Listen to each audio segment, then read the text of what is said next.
They say you never truly know a person until you overhear them speaking about you when they think you're not listening.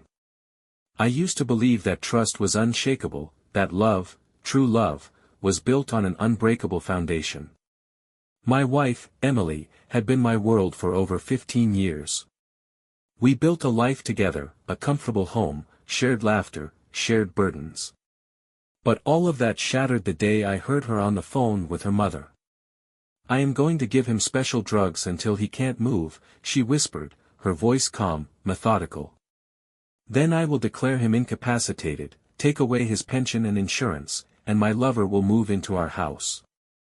I nearly dropped the glass of water in my hand. My heart pounded so hard it drowned out the rest of her words. My breath hitched, my hands trembling as I pressed myself against the hallway wall, listening to the woman I had trusted with my life plan my slow demise. Had I misheard? Had she been joking? No, there was no humor in her voice, no hesitation.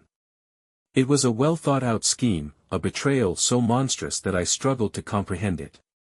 My first instinct was to barge in, demand an explanation, demand the truth. But something stopped me. If she had the audacity to say it out loud, she had the audacity to follow through. I needed to think. I needed to plan. That night, I lay beside her in bed, my mind racing. Her body was warm, her breath steady. How many nights had I fallen asleep believing she was the woman who loved me? How many times had I looked into those blue eyes, never suspecting the darkness behind them?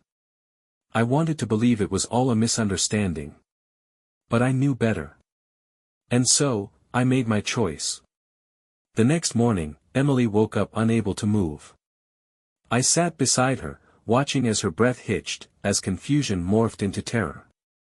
"Good morning, dear," I murmured, leaning close. "Now you can try your own medicine." Her expression froze in fear, her pupils dilating as realization dawned. I smiled. This was only the beginning. Emily's mouth opened, but no words came out. Her blue eyes, which once held warmth and tenderness, or at least I had believed they did, were now wide with terror. I could see the moment it hit her, the realization that something was terribly wrong. Her fingers twitched uselessly against the sheets, her chest rising and falling in uneven gasps. "What?" Her voice was barely a whisper, rasping like dry leaves against pavement. I tilted my head, feigning concern. "What's wrong, sweetheart? You're usually up by now, making your morning coffee." "Oh, but I suppose that's a bit difficult when you can't move." A strangled whimper escaped her lips. She was trying to fight it, I could tell. Trying to force her body to respond, to push herself upright, to flee.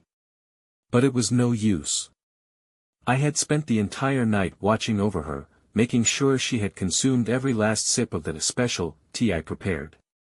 The very same concoction she had been planning to use on me. And now, she was trapped.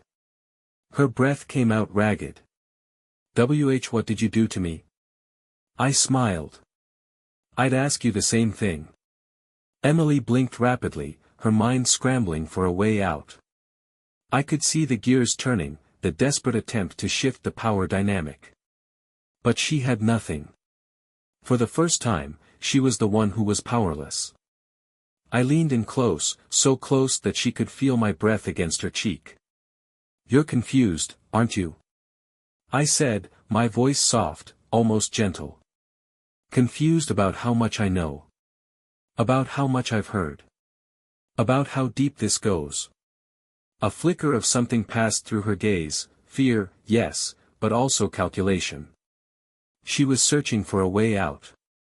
Even now, she thought she could talk her way through this. "Darling," her voice was a hoarse whisper, lips barely moving. I don't know what you think you heard, but..." I let out a small chuckle, shaking my head. "Oh, Emily, don't insult me. We're well past that, aren't we?" Silence. She swallowed, eyes darting toward the bedside table where her phone sat. I picked it up before she could try to ask for it, flipping it open, scrolling through her messages. There it was. The proof. A string of messages from an unsaved number, filled with words she never meant for me to see. He suspects nothing.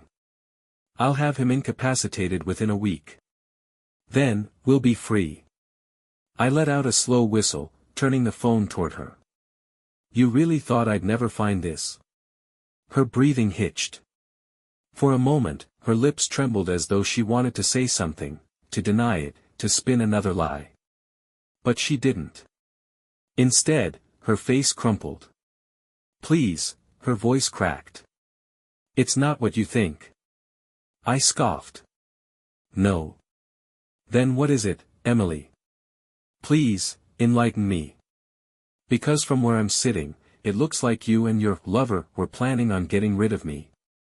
A single tear slipped down her cheek. I wasn't sure if it was regret. Or fear. Or the sheer realization that, for once, she had completely lost control. I stood up, stretching my arms before walking toward the window, pulling the curtains open. Sunlight flooded the room, illuminating everything in a cruel, golden glow. Emily was still lying there, helpless, her breathing uneven. I turned back to her. Here's what's going to happen, I said, voice calm, composed. I'm going to ask you some questions. And you're going to answer them truthfully. If you lie, I'll know. She stared at me, her body completely motionless except for the rapid rise and fall of her chest. Who is he? I asked, voice flat. She hesitated, just for a second, but I caught it. His name. I pressed, stepping closer. Her lips trembled. Daniel. Daniel. I clenched my jaw. I didn't recognize the name, but that didn't matter. I would find him. I would find everything. And when I did, they would both pay. Daniel. The name hung between us like a thick fog, suffocating, heavy with meaning I wasn't ready to process. I had expected to feel immediate rage, to lash out, to throw something, to demand more. But instead, all I felt was an eerie, chilling calm. I rolled the name around in my mind. Daniel.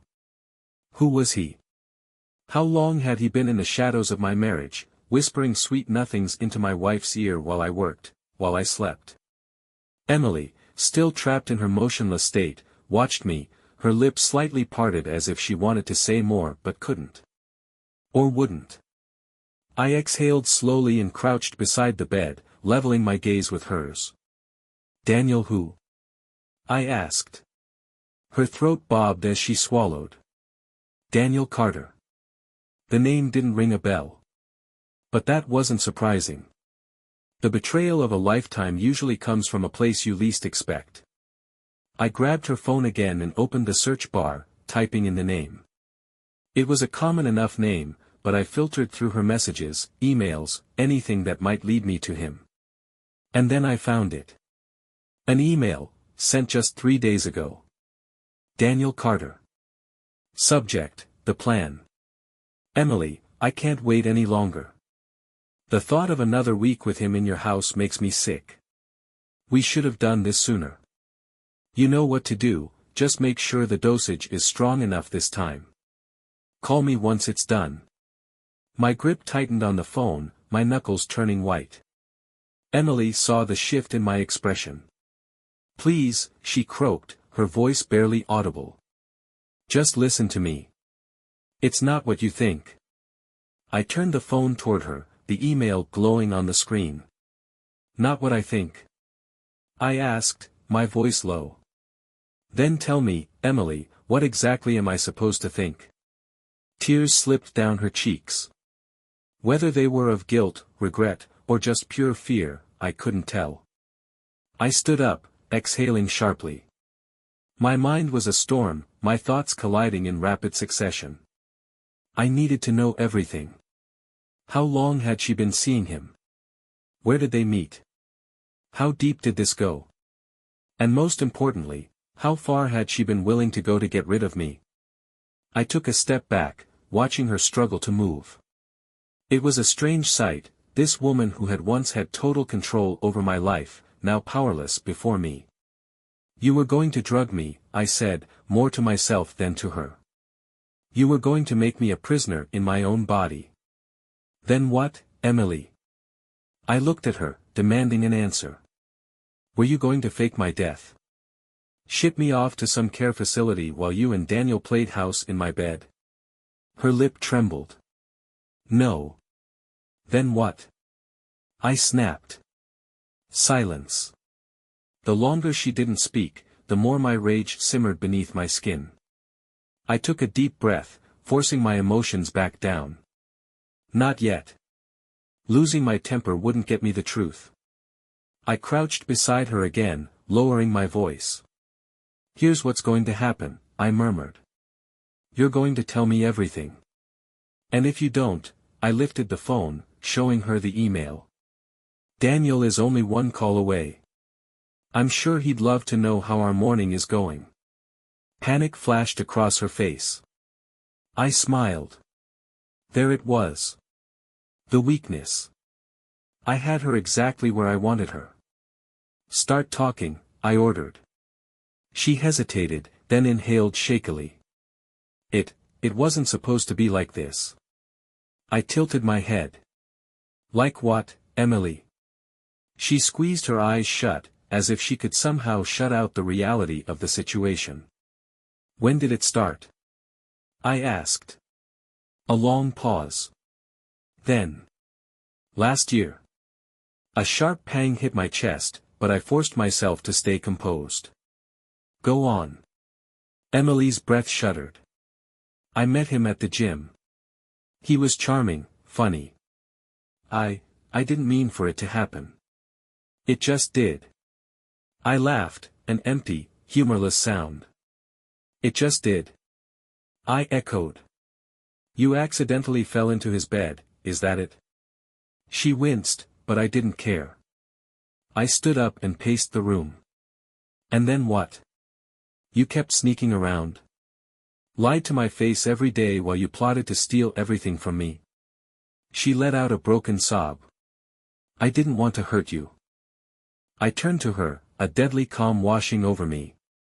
Oh, Emily, I whispered, leaning in close. You should have thought about that before you decided to kill me. Her eyes widened. Good.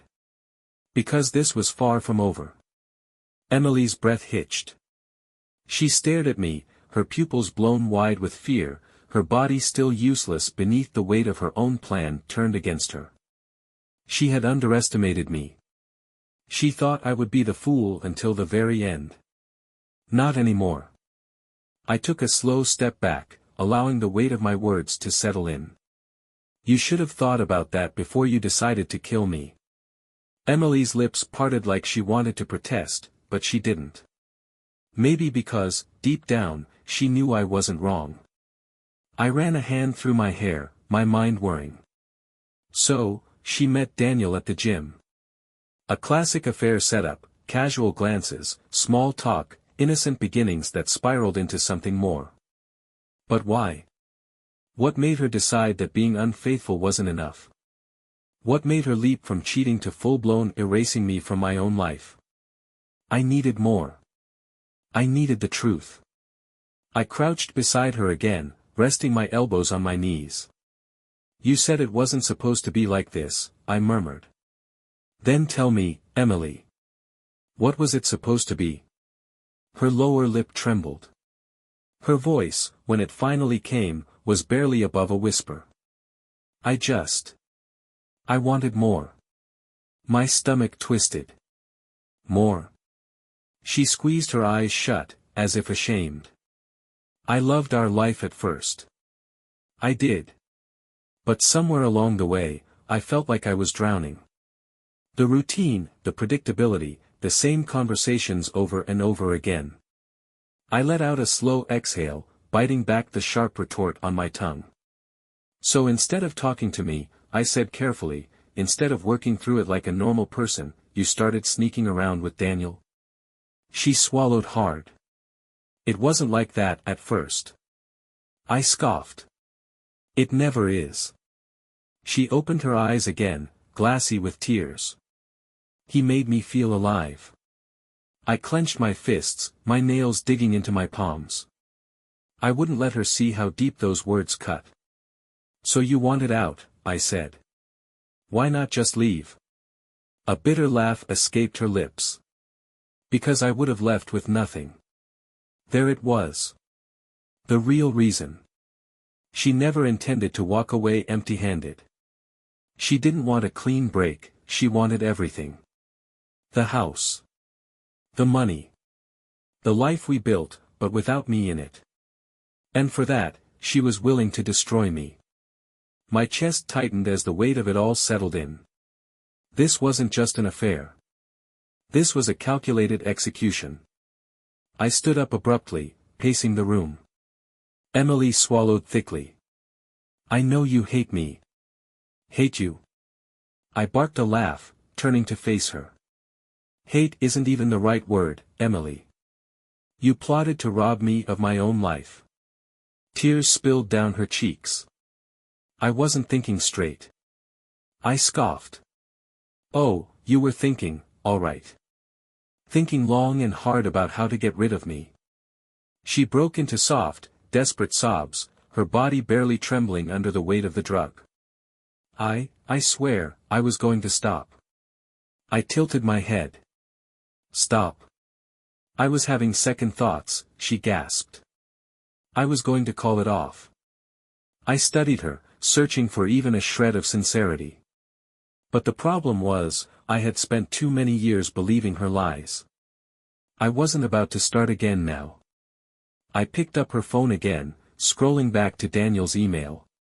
You know what I think? I murmured. I think Daniel deserves a phone call. Emily's entire body stiffened. No, she croaked. I smirked, pressing the call button. The line rang once. Twice. And then. Emily. A deep, unfamiliar voice answered. I stayed silent, letting the tension build. Emily. Daniel repeated, a slight edge of concern in his tone. Hey, babe, you okay? I let the silence stretch just a second longer before finally speaking. Not quite, Daniel. A pause. Then, his voice turned sharp. Who the hell is this? I smiled.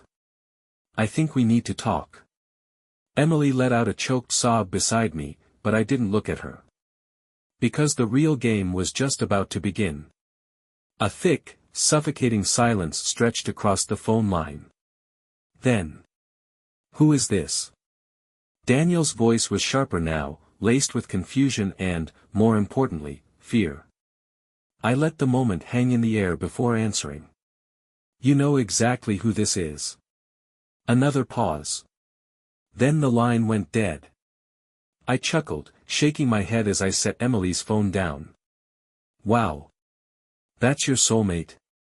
He didn't even hesitate to run. Emily's lips parted, but no words came out. Maybe she was still trying to process just how spectacularly her plan had failed. Or maybe she had just realized something else. Daniel wasn't coming to save her. I took my time, pulling out my own phone. With a few quick searches, I found exactly what I was looking for, a small business website, a poorly maintained social media profile, and finally, a listed address. I glanced at Emily. He owns a gym, huh? She flinched. I smiled. Perfect. I grabbed my coat, sliding my arms through the sleeves. Where are you going? She rasped, her voice barely stronger than before. I turned to her, adjusting my collar. To introduce myself to your boyfriend. The fear in her eyes deepened. Please, she gasped. Don't. I leaned down, resting a hand on the edge of the bed. What's wrong, Emily? I murmured. Afraid he won't protect you. Her mouth trembled, but she had no response. I straightened, grabbing my keys. Sit tight, sweetheart. We'll finish our conversation when I get back. And with that, I walked out the door. The drive to Carter Fitness and Performance took 15 minutes. The gym was a small, glass-fronted building tucked between a laundromat and a convenience store. A few cars were parked out front, but I didn't need to guess which one belonged to Daniel. A sleek black Mustang sat in the closest spot, the kind of car a man buys when he's desperate to prove something. I parked a few spaces down, stepping out into the cool morning air. My heart was steady. My hands weren't shaking. I wasn't nervous. I was focused. As I stepped through the entrance, the heavy scent of sweat and rubber filled my nose. The place was nearly empty, just two guys lifting weights in the corner, music thumping low over the speakers. And there, behind the counter, stood him. Daniel Carter. He was taller than me, broader, the kind of guy who spent more time in front of a mirror flexing than actually working out. A strong jaw, dark hair, tan skin, a man who thought he was the main character in every room he entered. But not today. Today, he was just prey. He looked up from his phone, his expression neutral at first. Then his eyes met mine. And just like that, I saw the shift. Recognition. Fear. "Hey," he said slowly, straightening. "Can I help you?" I smiled. "I think you know why I'm here."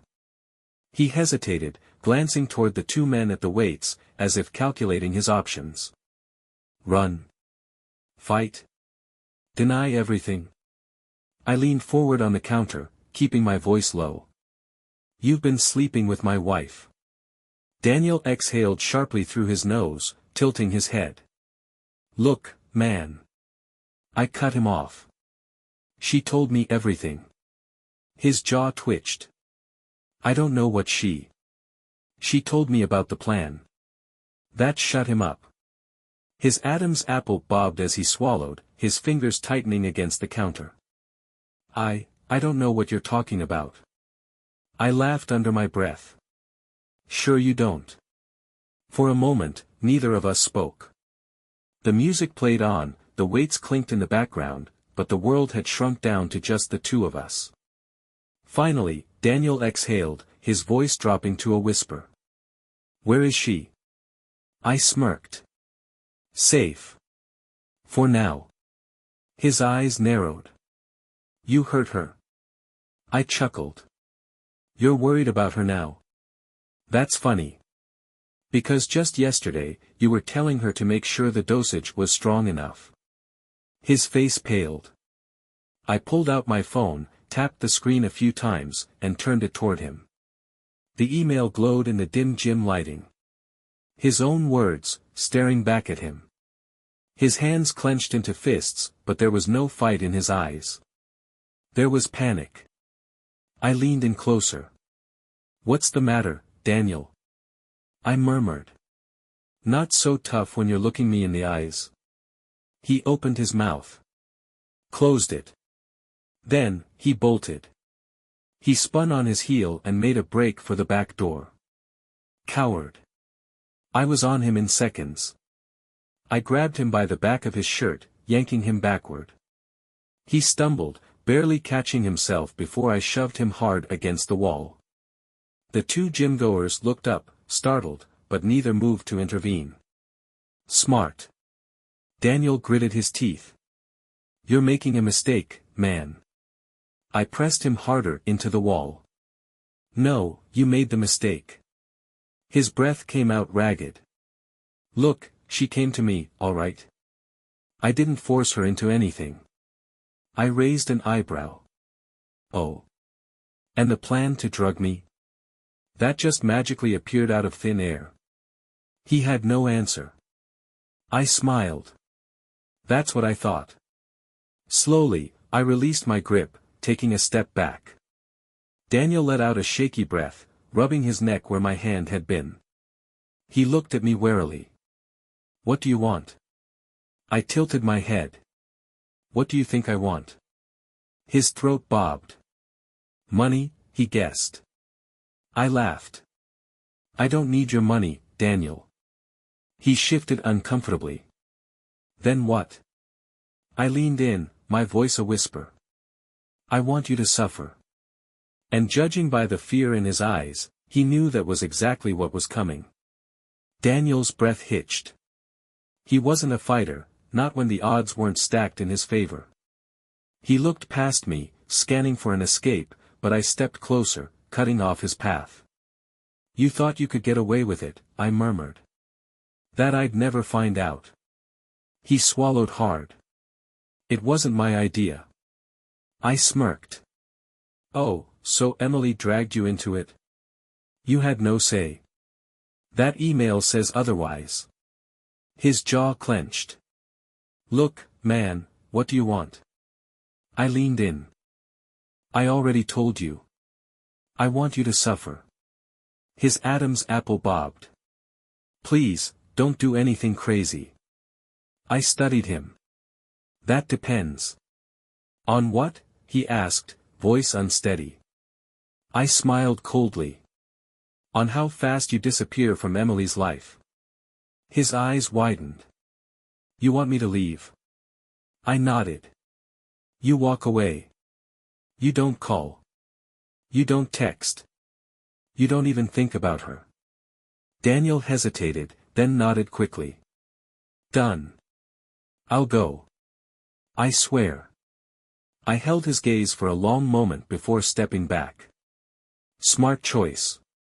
As I turned to leave, I glanced over my shoulder. And Daniel? Yeah, he asked, voice weak. If I ever see you again, I won't be this nice. The color drained from his face. I walked out, satisfied. Now, it was time to deal with Emily. Let me know when you're ready for part 7. Next. ChatGPT. Part 7, Back to the Liar. The drive home was quiet. No music, no distractions, just the steady hum of the engine and my thoughts, sharp and focused. Daniel was out of the picture. For now. But Emily, she was still waiting. I stepped inside and found her exactly where I left her, motionless in bed, eyes puffy from crying. The moment she saw me, her lips parted, desperate for answers. What did you do? She rasped. I shut the door behind me. Had a nice chat with your boyfriend. Her throat bobbed.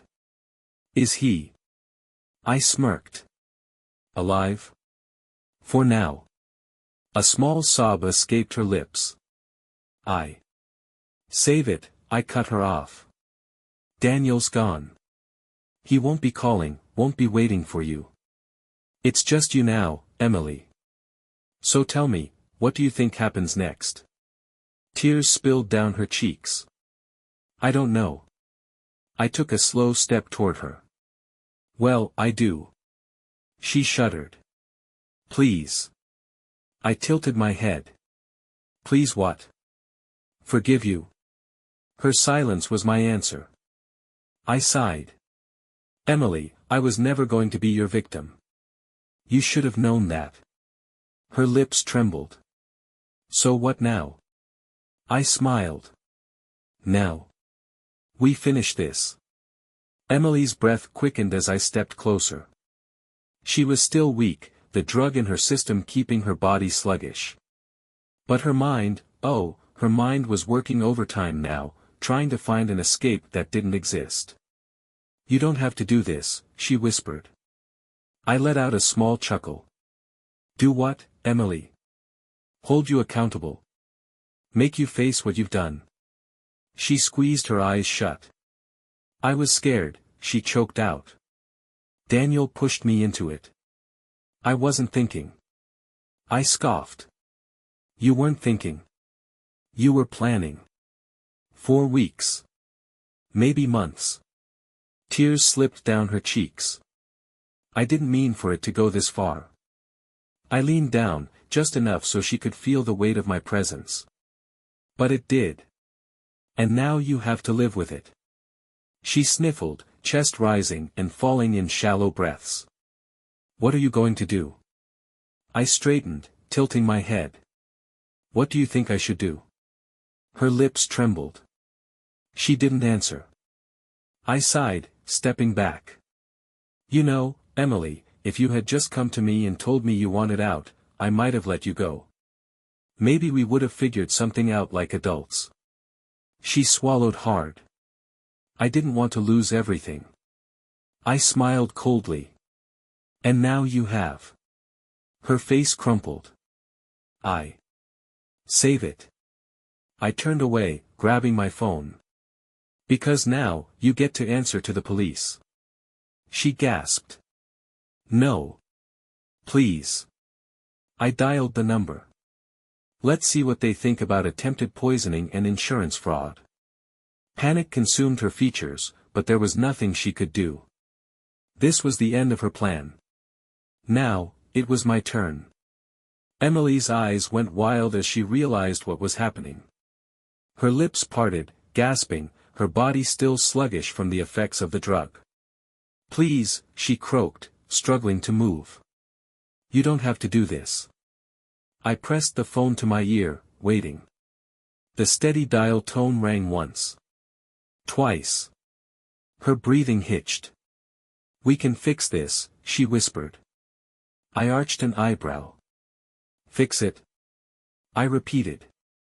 Tell me, Emily, how exactly do we fix you trying to poison me? Do I just forget it happened? Tears streaked her face. I was scared. I clenched my jaw. No, you were greedy.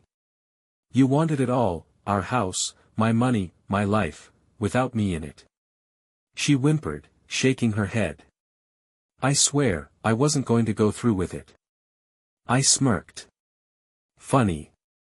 Daniel seemed to think otherwise. Her breath hitched at his name. Before she could say anything else, the other end of the call clicked. 911, what's your emergency? Silence filled the room, thick and suffocating. Emily's tear-filled eyes locked onto mine, silently begging. I inhaled deeply. Then, I made my choice. Emily's entire body went rigid, her eyes wide with terror. She knew this was it, the moment that would decide everything. 911, what's your emergency? The dispatcher repeated. I stared at my wife, watching as the weight of her actions crushed her. She was waiting for mercy. I let the silence stretch, my thumb hovering over the call button. My pulse was steady, my thoughts clear. Then, I exhaled sharply and ended the call. Emily's breath hitched. Why you didn't? I slid my phone into my pocket, crossing my arms. You don't deserve the easy way out. A sob tore from her throat.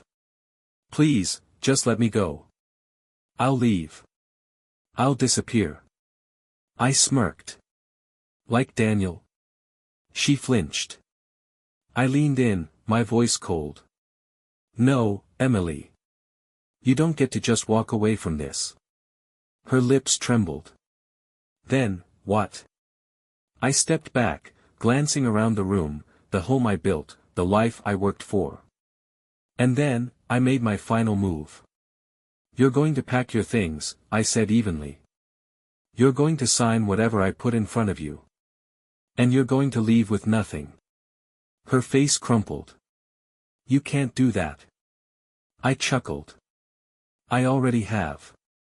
Reaching into my pocket, I pulled out a small flash drive and tossed it onto the bed beside her. Everything is on there, your emails, your texts, your little financial plans. I crossed my arms. If you try to fight me on anything, if you ever come back, I send it all to the police. And Daniel? He'll throw you under the bus the second they question him. Tears spilled down her cheeks. You. Your choice, Emily. I turned toward the door. But either way, you're out of my life. She let out a broken sob, her world crumbling around her. And for the first time in weeks, I could breathe again. As I stepped into the hallway, I paused for just a moment. Goodbye, Emily. And with that, I walked away, for good.